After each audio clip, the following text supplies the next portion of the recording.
Desde sus comienzos, el cristianismo fue concebido como una religión que implicaría para sus adherentes, casi por necesidad, la seria consideración de un final en donde la tragedia y la gloria, el terror y la recompensa se fundirían en un solo principio: el martirio, causa fidei. Su mismo fundador, el Señor Jesús, fue el ejemplo máximo por excelencia, puesto que su cruenta muerte fue, desde un punto de vista teórico, una muerte de mártir, aunque su valor radicaba en el significado expiatorio y redentor de aquella muerte. Esto último solo tendría valor para sus seguidores, como es de esperar.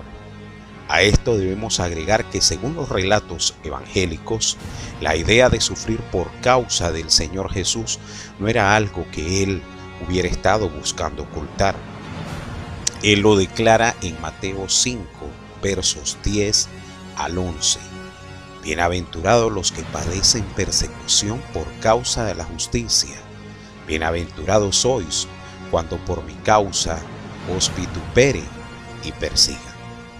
Ahora bien, la tarea de nosotros como investigadores de la historia cristiana eclesiástica no es fácil, ni lo ha sido a lo largo de la línea del tiempo, ya que esto se recoge en brevísimas palabras de muchos autores, de muchos eruditos, los cuales nos dicen que no ha sido fácil dicha investigación.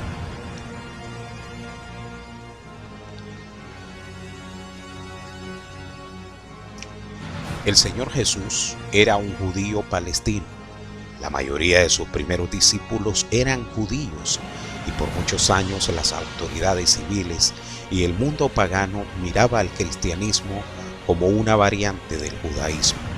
De hecho, por lo menos por 30 o 40 años, hasta la conquista de Jerusalén por Roma en el año 70 DC, la gran mayoría de cristianos en Palestina parece haberse considerado a sí mismos como judíos, judíos más entendidos, judíos verdaderos, judíos obedientes, pero judíos al final. El Nuevo Testamento nos da fe de que en un principio los discípulos y apóstoles se seguían reuniendo en el templo. Eusebio relata cómo Santiago, el medio hermano del Señor Jesús, frecuentaba el templo judío y se lo hallaba normalmente de rodillas, pidiendo perdón por el pueblo. Tanto era esto así que hasta sus rodillas, cuenta, aunque de una manera un tanto alegórica, se habían endurecido, cual las de un camello. No es necesario abundar en más pruebas para establecer un punto muy claro. Si el paganismo no veía diferencia alguna, por lo menos en la mayor parte del primer siglo, entre el judaísmo y el reciente cristianismo, era porque ni siquiera los mismos cristianos se sentían otra cosa sino judíos en todo el sentido de la palabra. El Señor Jesús no se presentaba como un fundador de una nueva religión, sino como el cumplimiento mismo de todo cuanto había sido prometido y enseñado en el judaísmo.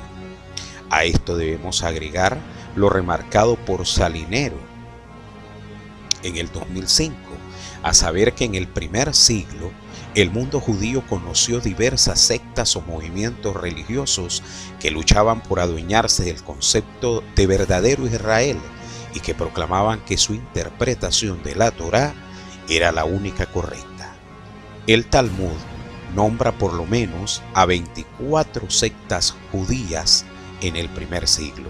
De esta manera, es lógicamente impensable esperar que el imperio haya tenido un particular y exhaustivo conocimiento sobre el cristianismo en un sentido, una de tantas sectas judías. El judaísmo había gozado desde antiguo la condición de lícita religión. No es que el imperio hubiera tenido demasiadas reglas y procedimientos para las religiones, ya que éste era bastante permeable a cualquiera de las religiones que hubieran sido heredadas de sus ancestros, que profesaran los distintos grupos y naciones que eran parte del Imperio Romano. Así, al parecer, era como se denominaba a todas las religiones, en general con plena libertad de expresión y con la única condición de que pudieran ser parte de las costumbres romanas y, dado el caso, fueran partícipes de la adoración al emperador. Cualquier religión que no permitiera la adoración al emperador o que promoviese acciones en contra de las buenas costumbres era considerada como una religión advenediza, no legal, religio ilícita. Al parecer, si bien el imperio permitía a los distintos grupos profesar sus propias religiones con las condiciones ya nombradas, tampoco significa esto que ellos le restaban importancia y que cerraran los ojos ante cualquier deseo de manifestación religiosa alterna. Había otra cara de la moneda. Para comprender cuál era la situación imperial con respecto a las religiones ilícitas, remitámonos a resumir la explicación de Frey 108-110.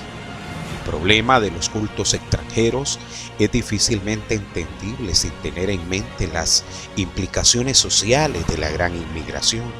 Los inmigrantes tendían a situarse en grandes bloques, los asiáticos en el Aventino, los judíos junto al Tíber en Trastevere y los africanos en el Selo. Aquí ellos formaban sus sociedades para sus cultos, adoración y autoayuda, y estas asociaciones atraían a bastantes romanos nativos. El Senado, por su parte, siempre temía que algún desorden religioso pudiera ser transformado en una revolución social. La revuelta de campesinos de Cilicia en el 134 a.C. había sido liderada por un sirviente de una diosa siria bajo la influencia de un éxtasis religioso, y sus seguidores se habían comprometido a sí mismos con juramentos solemnes y sacrificios. Aún en el reino de Cómodo, la revuelta bucólica en el delta del Nilo fue encabezada por un sacerdote y era practicado el canibalismo en nombre de la religión por los rebeldes. Las colegias ilegales y ritos clandestinos eran asociaciones profundamente arraigadas en la mente de las autoridades del Imperio Romano. Situado entonces bajo la sombra de su Mater Religio, por lo menos durante los primeros 30 años, el cristianismo tuvo que afrontar la falta de un reconocimiento oficial de su especificidad religiosa. Sin embargo, pasado un tiempo y mientras el cristianismo se esparcía, los judíos dejaron bien claro al gobierno que los seguidores de la ley de Moisés y los seguidores del Señor Jesucristo no eran el mismo grupo.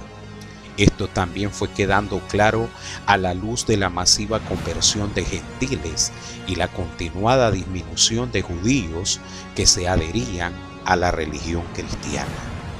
En últimas, el imperio terminó por comprender la diferencia existente entre un judío y un cristiano.